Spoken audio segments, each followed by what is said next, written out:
एक गांव में अति दीन ब्राह्मण निवास करता था। उसकी साध्वी स्त्री प्रदोष व्रत किया करती थी।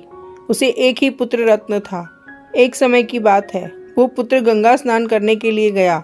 दुर्भाग्यवश मार्ग में चोरों ने उसे घेर लिया और वे कहने लगे कि हम तुम्हें मारेंगे नहीं, तुम अपने पिता के गुप्त धन के बारे में हमें बता दो।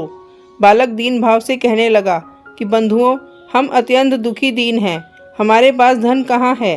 तब चोरों ने कहा कि तेरी इस पोटली में क्या बंधा है। बालक ने निसंकोच कहा कि मेरी माँ ने मेरे लिए रोटियां दी हैं।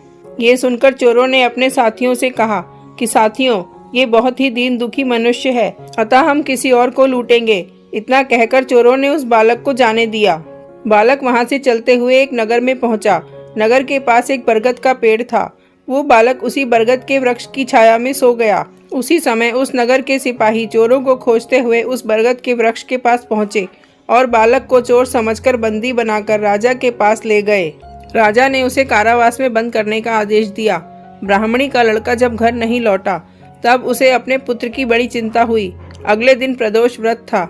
ब्राह्मणी ने प्रदोष व्रत किया और भगवान शंकर से मन ही मन अपने पुत्र की कुशलता की प्रार्थना करने लगी। भगवान शंकर ने उस ब्राह्मणी की प्रार्थना स्वीकार कर ली। उसी रात भगवान शंकर ने उस राजा को स्वप्न में आदेश दिया कि वो बालक चोर नहीं है, उसे प्रातःकाल छोड़ दें, अन्यथा तुम्हारा सारा राज्य वैभव नष्ट हो जाएगा। प्रातःकाल राजा ने शिवजी की आज्ञानुसार उस बालक को कारावास से मुक्त कर दिया। बालक ने अपनी सारी कहानी राजा को सुनाई। सारा वृतांत सुनकर राजा ने अपने सिपाहियों को उस बालक के घर भेजा और उसके माता पिता को राज दरबार में बुलाया। उसके माता पिता बहुत ही भयभीत थे। राजा ने उन्हें भयभीत देखकर कहा कि आप भयभीत ना हो, आपका बालक निर्दोष है। राजा ने ब्राह्मण को 5 गांव दान में दिए, जिससे कि वे सुखपूर्वक अपना जीवन व्यतीत कर सकें। इस तरह ब्राह्मण आनंद से रहने लगा। शिवजी की दया से उसकी दरिद्रता दूर हो गई।